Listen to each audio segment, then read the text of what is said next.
Morning students. आज का जो हमारा टॉपिक है that is the acidic nature of the phenols. Okay, तो बेटा एसिडिक नेचर को हमने पहले भी बात किया था।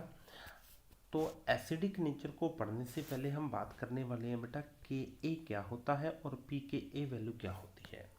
तो आपने +1 क्लास के इक्विलिब्रियम चैप्टर के अंदर पढ़ा था कि ए को हम बात करते हैं बेटा एसिडिक कांस्टेंट। ओके, और ऑन दी सेम पे ध्यान रखना है कि जितनी ज़्यादा किसी भी सब्सटेंस के लिए के ए की वैल्यू होती है, मींस एसिडिक कांस्टेंट की वैल्यू होती है, उतना ही ज़्यादा उस सब्सटेंस का एसिडिक नेचर होता है। तो आप ध्यान से यहाँ पे पढ़ सकते हो, more K A value higher will be the acidic natures. Means किसी भी सब्सटेंस के लिए एसिडिक कांस्टेंट की जितनी ज़्यादा आपको वैल्यू मेंशन कर किया, उतना ही ज़्यादा उस सब्सटेंस का एसिडिक नेचर होगा। एंड वाइस वर्सा, मीन्स इसका रिवर्स रहेगा।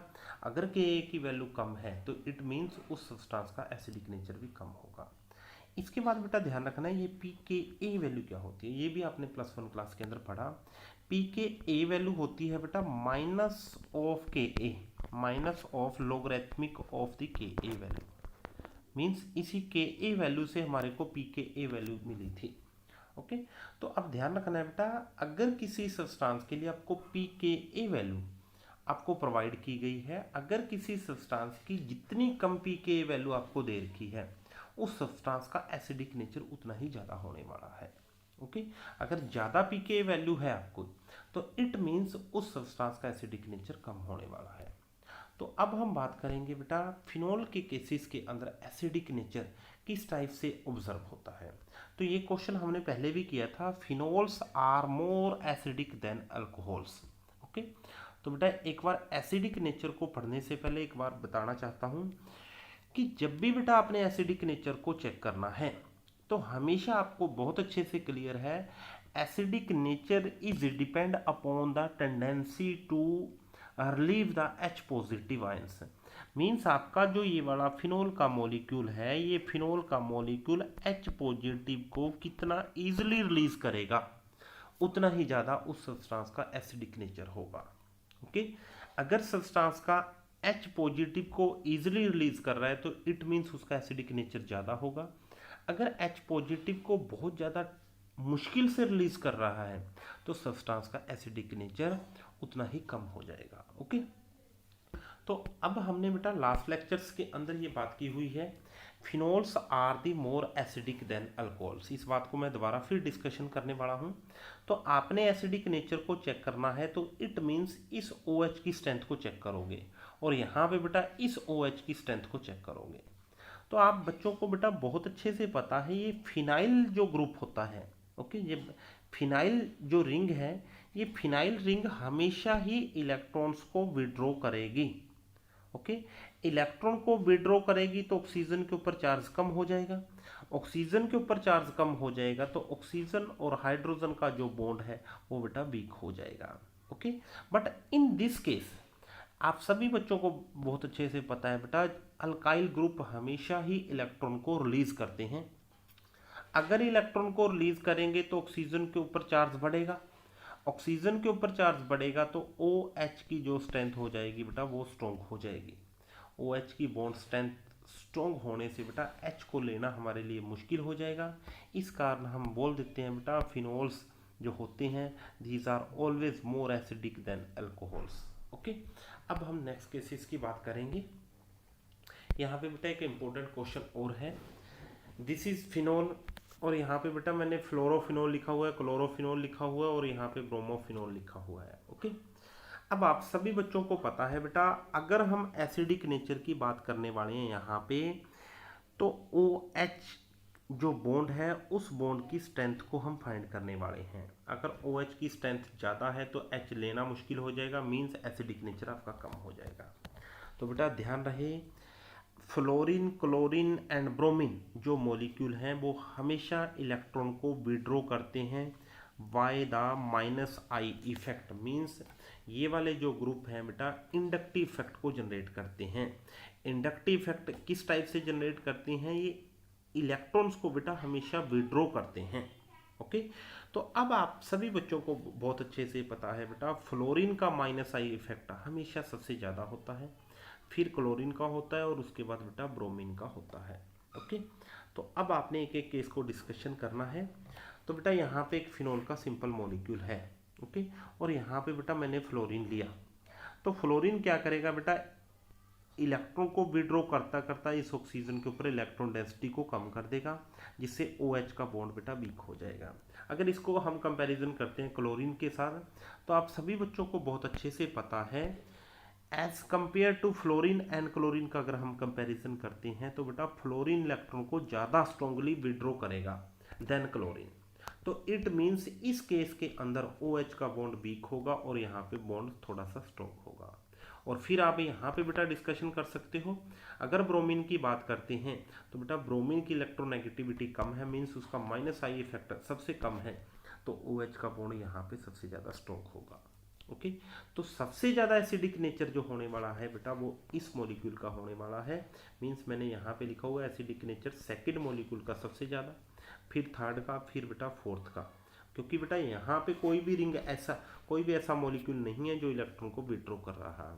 तो फिनोल सबसे ज़्यादा लीस्ट एसिडिक नेचर को शो करेगा। ओके, अब हम बात करेंगे कुछ ऐसे एग्जाम्पल जो रेजोनेंस इफेक्ट यहाँ पे बेटा एसिडिक नेचर को इफेक्ट करेगी। ओके, तो अब आप सभी बच्चों को बहुत अच्छे से पता है NO2 ग्रुप जो होता है बेटा, जो NO2 ग्रुप होता है वो भी बेटा हमेशा इलेक्ट्रॉन को विड्रॉ करता है। ओके, ये बात आप बच्चों को बहुत अच्छे से पता है, आपने रेजोनेटिक स्ट्रक्चर बहुत अच्छे से ड्रॉ कर रखे हैं। NO2 ग्रुप बेटा इलेक्ट्रॉन को विड्रॉ करेगा, बट NO2 आप सभी बच्चों को पता है बेटा ये वाला -R इफेक्ट शो करता है, मीन्स रेजोनेंस इफेक्ट का यूज करते हुए ये इलेक्ट्रॉन को विड्रॉ करता है। ओके, तो अब आप देखोगे ये वाला एक फिनोल का मॉलिक्यूल है और यहाँ पे बेटा एक NO2 ग्रुप आ गया। NO2 ग्रुप क्या करेगा, इलेक्ट्रॉन को विड्रॉ करेगा, इलेक्ट्रॉन को विड्रॉ करते करते बेटा ऑक्सीजन और हाइड्रोजन का जो बॉन्ड है वो क्या हो जाएगा, वीक हो जाएगा, क्योंकि NO2 ग्रुप क्या कर रहा है, इलेक्ट्रॉन को विड्रॉ कर रहा है। ओके, फिर यहाँ पे इस मॉलिक्यूल के अंदर आप देख सकते हो, यहाँ पे बेटा मैंने 2 NO2 ग्रुप लगा दिए, मीन्स 2 NO2 ग्रुप इलेक्ट्रॉन को ज़्यादा विड्रॉ करेंगे, तो ऑक्सीजन और हाइड्रोजन का बॉन्ड क्या हो जाएगा, और भी ज़्यादा वीक हो जाएगा। और इस केस के अंदर बेटा मैंने 3 NO2 ग्रुप लगा रखे हैं। 3 NO2 ग्रुप क्या करेंगे, ऑक्सीजन से इलेक्ट्रॉन की डेंसिटी बहुत ही ज़्यादा कम कर देंगे। ओके, इट मीन्स ऑक्सीजन और हाइड्रोजन का जो बॉन्ड होगा इस केस में सबसे ज़्यादा वीक हो जाएगा। ओके, और ऑक्सीजन और हाइड्रोजन का बॉन्ड वीक होते ही बेटा H पॉजिटिव हमारे को मिलना उतना ही ज़्यादा इजी हो जाएगा। It means fourth molecule having the highest acidic nature. Okay, उसके बाद बेटा थर्ड का रहेगा, फिर सेकंड का रहेगा और फिर फर्स्ट का एसिडिक नेचर रहेगा।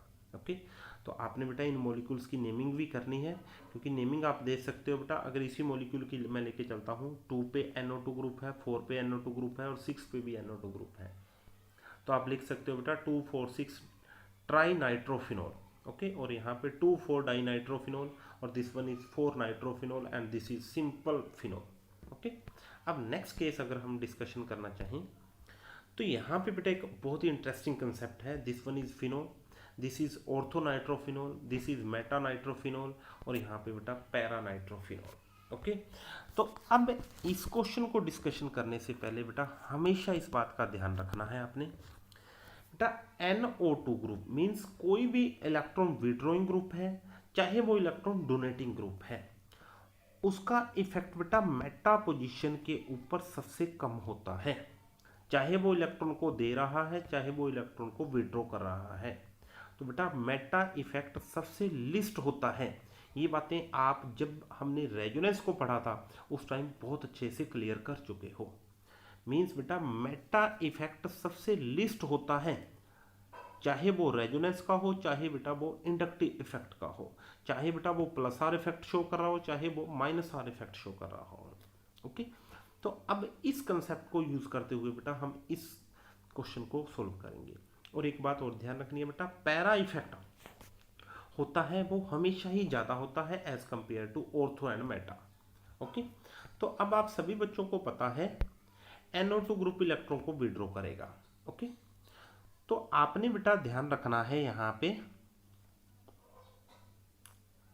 तो आपने बेटा ध्यान रखना है NO2 ग्रुप इलेक्ट्रॉन को विड्रॉ कर रहा है, तो para effect NO2 group electron जब विड्रॉ करेगा तो पैरा इफेक्ट सबसे ज़्यादा होता है, तो it means NO2 group para position पे जब होगा तो सबसे ज़्यादा इलेक्ट्रॉन को विड्रॉ करेगा। ओके, तो इट मीन्स बेटा फोर्थ जो मॉलिक्यूल है हमारा that having the highest acidic nature.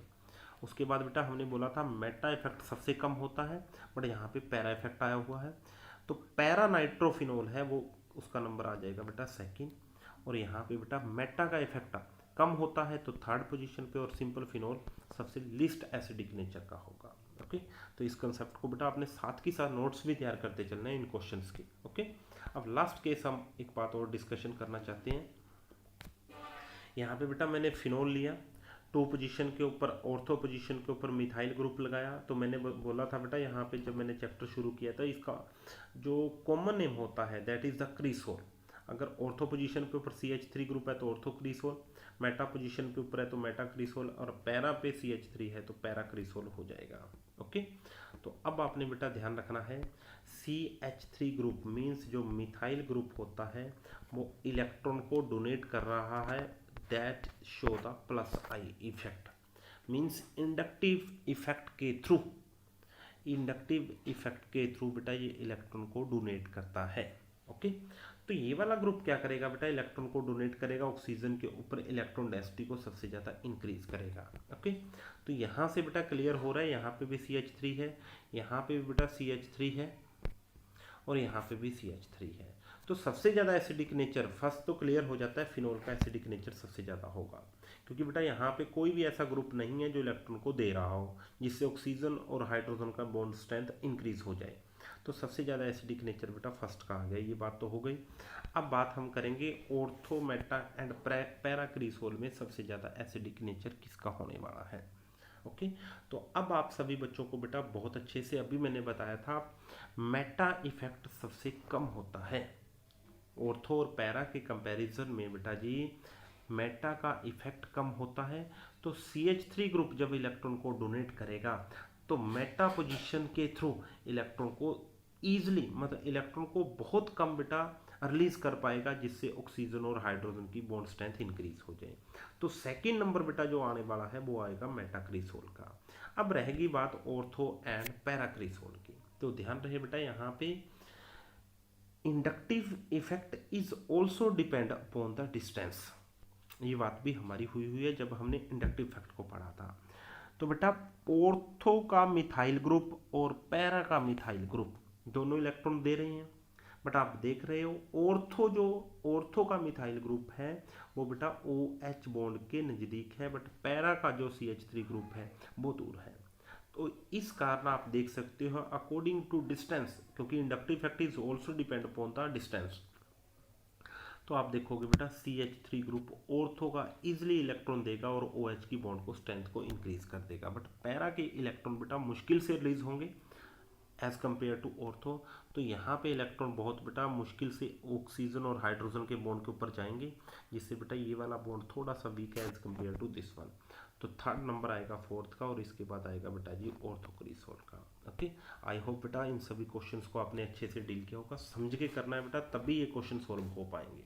Okay, तो आपकी NCERT बुक में बेटा इससे रिलेटेड और भी आपको प्रॉब्लम्स मिलने वाली हैं। ओके, तो उन प्रॉब्लम्स को भी आपने सॉल्व करके देखना है। ओके, तो वहाँ पे अब जो बेटा एसिडिक नेचर का जो आज हमने लेक्चर डील किया, इस लेक्चर में आप बेटा कंप्लीटली आपने देखा होगा completely depended upon the resonance and inductive effect. अगर रेजोनेंस एंड इंडक्टिव इफेक्ट आपके क्लियर है तो इन क्वेश्चंस के अंदर कोई भी डाउट नहीं आने वाला। Okay, thank you and have a nice day.